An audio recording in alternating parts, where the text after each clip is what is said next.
So anyway, good morning. Thank you very much for taking your time out of the day to get involved with this morning's webinar. Hopefully you'll find it important and engaging. We're here today to discuss Fact 2. So this is our second version of Fact, which is consolidating private forestry across Ireland. When I look at, when we were putting this together, we were looking at quotes to populate the IM with. And one of the most important ones, or the interesting ones I found, was from Abraham Lincoln, apparently. And it was, he said, if I had 6 hours to cut a tree, I'd spend the first 4 hours sharpening the blade. And that's kind of what we'd like to apply to Fact, to the logic behind Fact, that it's a committed and focused ideal to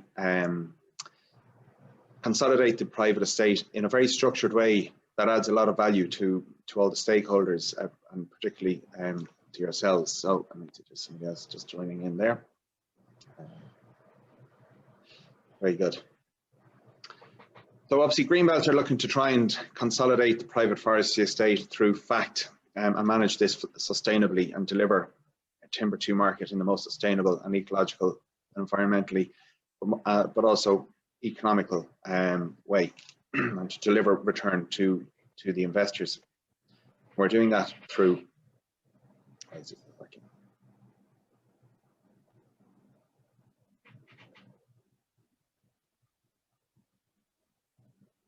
Fact. Fact obviously standing for forest acquisition, consolidation and timber. And we will be acquiring semi-mature forests across Ireland, forests of about 20 years of age and upwards, and consolidating them into clusters nationally within proximity to the private forest, to the sawmills. I'll give you a little brief rundown on where Ireland is in terms of forestry cover, etc. At the moment, we have about 11% forestry cover nationally. We had targets to hit 17% by 2020. We're still at 11%, so we're a million miles away from where we need to be. It doesn't look like it's going to get there anytime soon.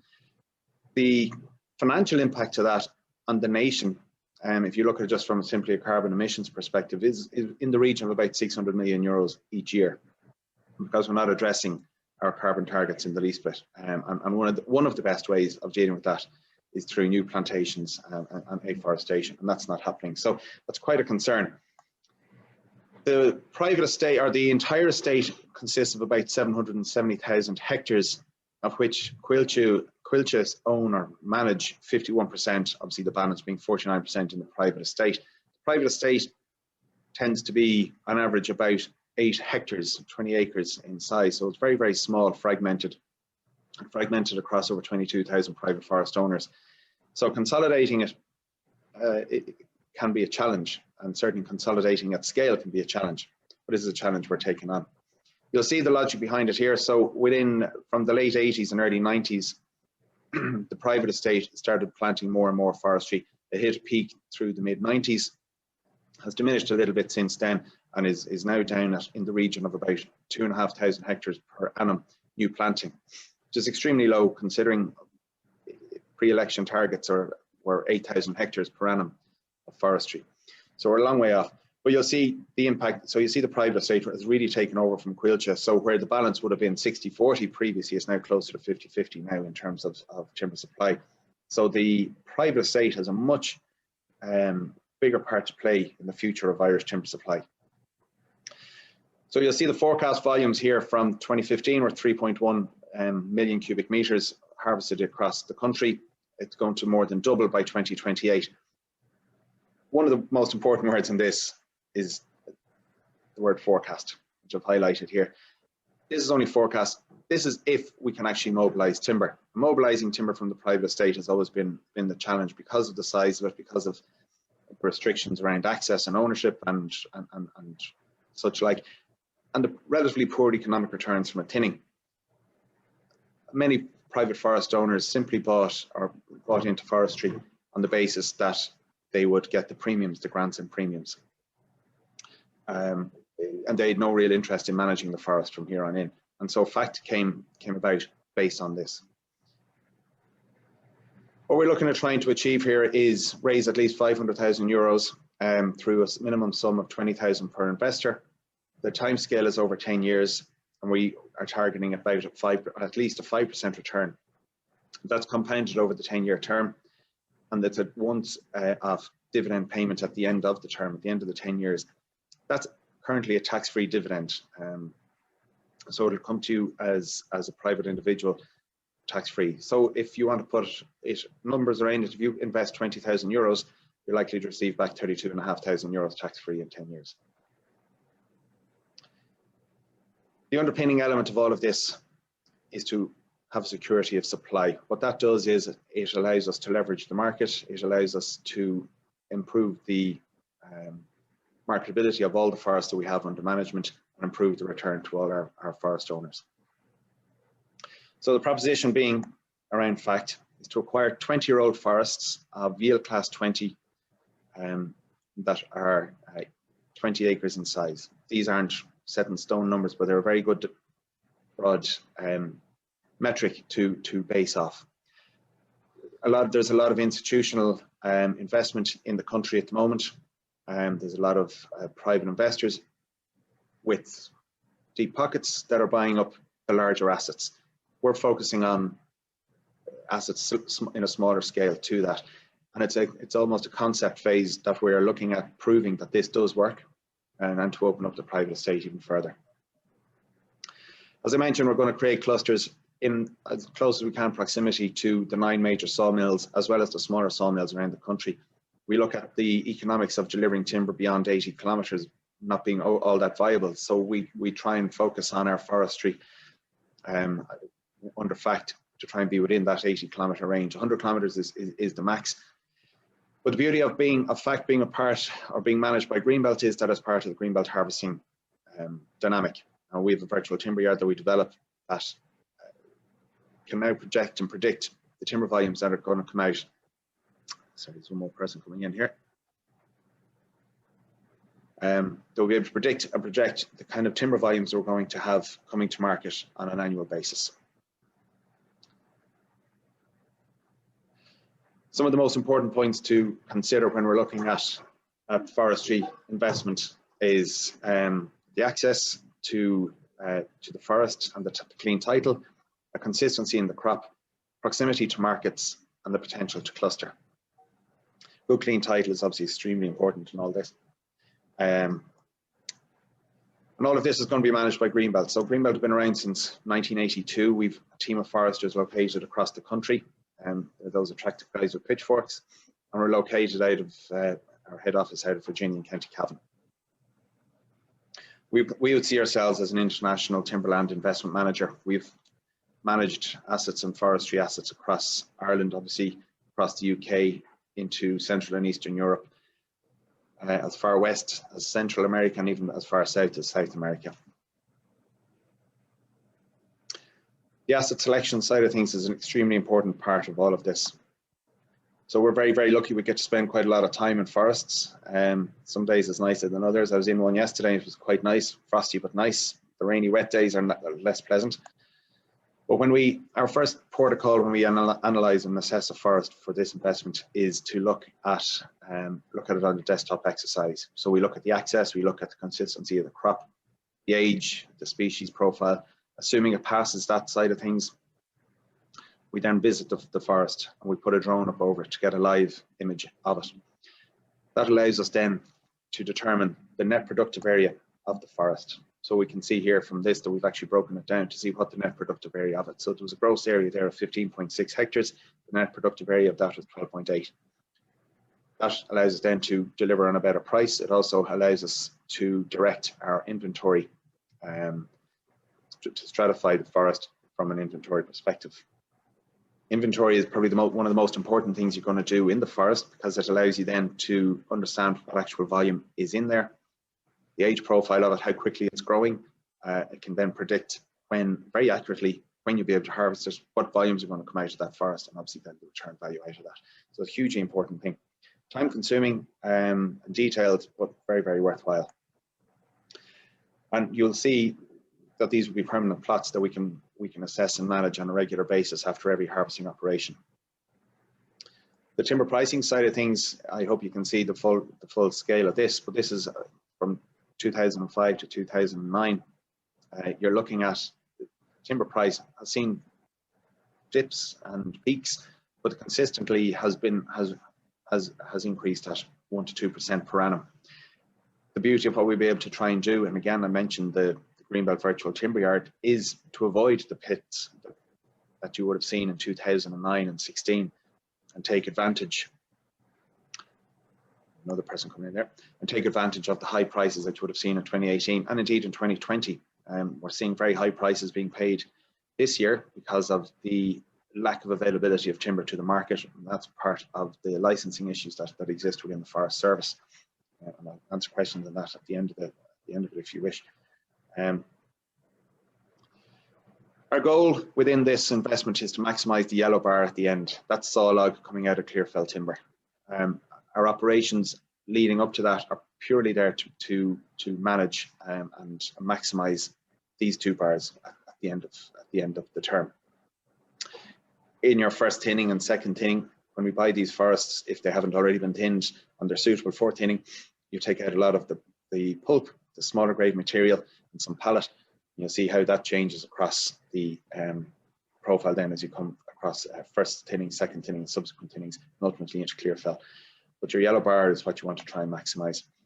This is how the material breaks down. So your pulpwood, as is called here in Ireland, called different things in different jurisdictions. Your small grade material, 7 to 12 centimeters, 13 here. And ultimately you want to try and get as much saw log as you can, 4.9 meters. If you can get 2 or 3 lengths, you can get 2 lengths of those out of each tree. At the end of it, we're doing extremely well. This is a nice flow chart delivered by Enterprise Ireland, showing the business case of forestry and how it goes. We're talking about maximising value within this side of things here, buying it from first, second, third thinning, clear fell, and adding value into these markets here at the end.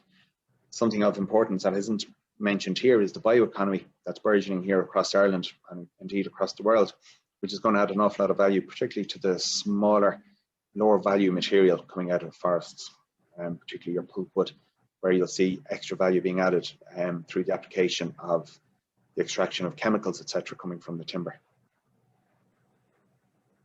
We looked at sustainable development goals, and we're very comfortable that at least 7 of those are matched, managed, and exceeded by forestry and our forestry management techniques.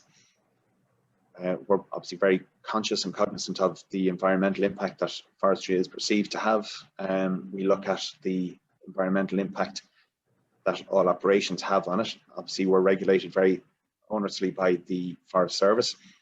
Everything needs now a nature impact statement or an environmental assessment on operations to make sure that everything is done with as minimal impact as possible, or certainly if there's anything there that is massively mitigated against.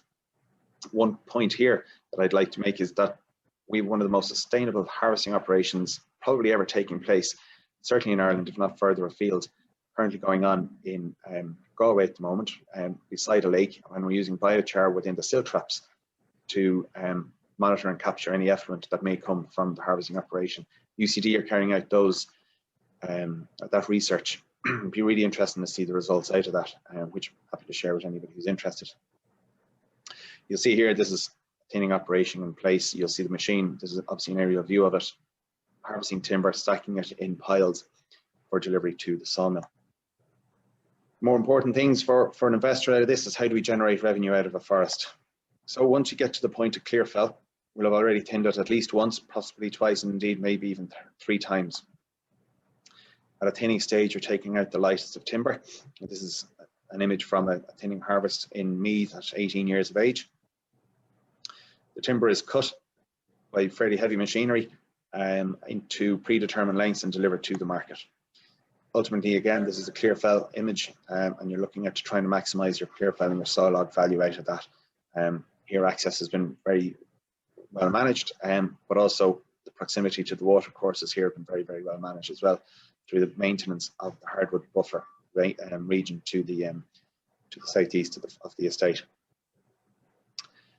Once the timber is harvested, it's delivered to the best market that we will have found. And again, as I say, we leverage off the greenbelt harvesting of 150 to 200,000 tonnes of timber each year to maximise the economy of scale coming from that. Within the acquisitions of FACT, there is potential to add further value, what I call sustainable alternative income drivers. These take the shape of renewables, whether it be in wind or solar, or in potential some element of a carbon trading platform.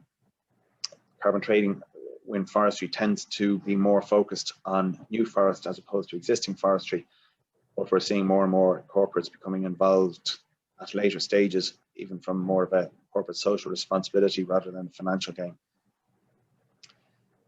Greenbelt will be adding a lot of value to this, to your investment. Initially, we'll be looking at minimizing the acquisition price through strong, robust negotiation to try and find as best value as we possibly can in the marketplace. Our forestry management will add significant value to it, as will the sawmill relationships. Our improved harvesting techniques and management from our inventory is going to add further value, as will certification. If available, the SEDs will add a lot of value to it, as will biomass supply contracts. And ultimately, your exit value at year 10 will benefit greatly from all of these different impacts. And this year, we're very, very happy and privileged to be part of, or to be partnering with Peter McVerry Trust. Peter McVerry Trust delivers social housing around Ireland. And what we've offered investors the option this time around, as opposed to last year when it wasn't an option, but this year we've offered an option to commit the revenue from the land sales at the end of the term to Peter McVerry Trust.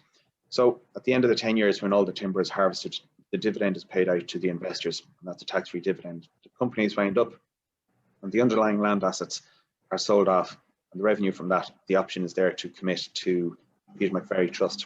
So if we were to use Fact 1 as a template, having acquired 30 hectares of forests, the revenue to, and everybody had signed up to it, of course, the revenue that Peter McVerry Trust would have received would be €36,000, which is obviously a fairly sizable sum. And as we plan to roll out FACT on an annual basis and partner with Peter McVerry Trust each year, we would hope that we'd be able to deliver that kind of level of value to them on an annual basis.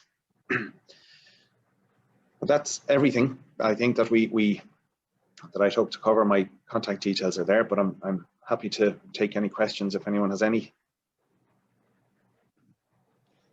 Maurice, you were saying that you were hoping to acquire 20-year-old forests. That's right. As the primary target here. Yeah, 20-year-old plus. So 20-year-old plus. Yeah, so 20-year-old plus forests that have basically forests that are within 10 years of harvesting. Exactly. And what are you talking about per hectare, cost per hectare?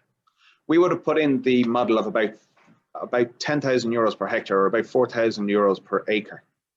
In Fact 1, we've actually managed to acquire extremely good value, and our average price per acre, is what I remember best, was actually €3,900. So it's, sorry, €3,720, I think it was. So quite a bit below where we were, where our projected number was. So that's very positive from an investor perspective, you know.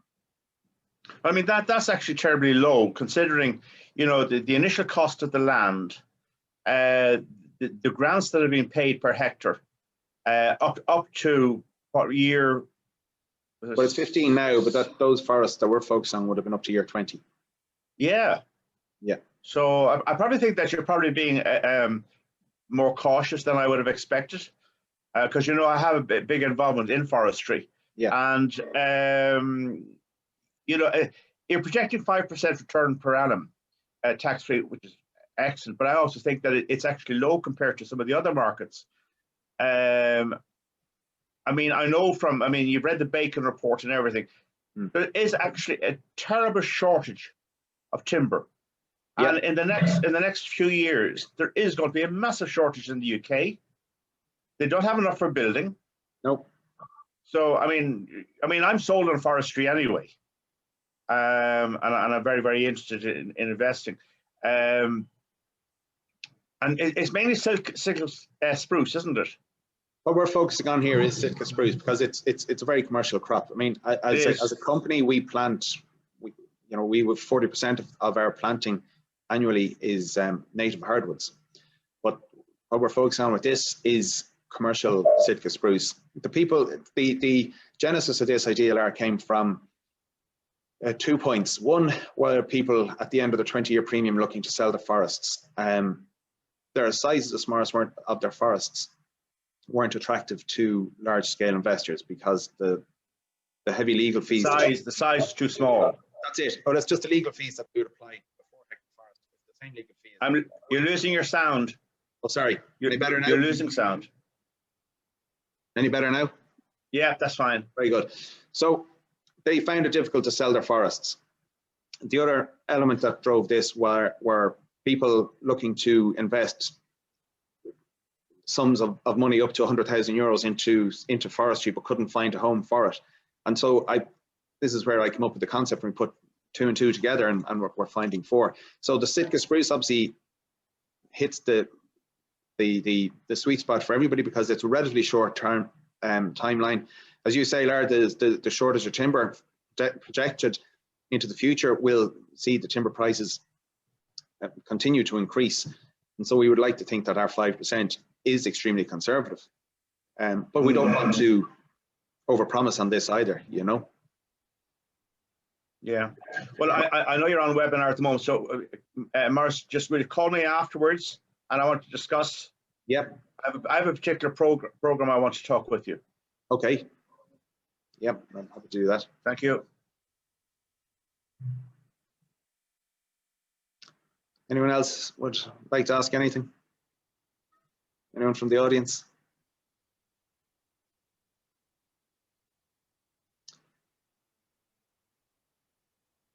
Okay.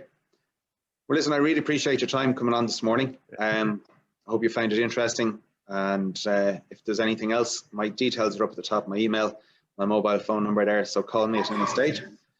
And yeah, listen, thank you very much. And Lara, I'll give you a shout shortly now. Please do. Thank you. Thanks, Maurice. Well, thanks very much. Thanks. Bye. Thank you.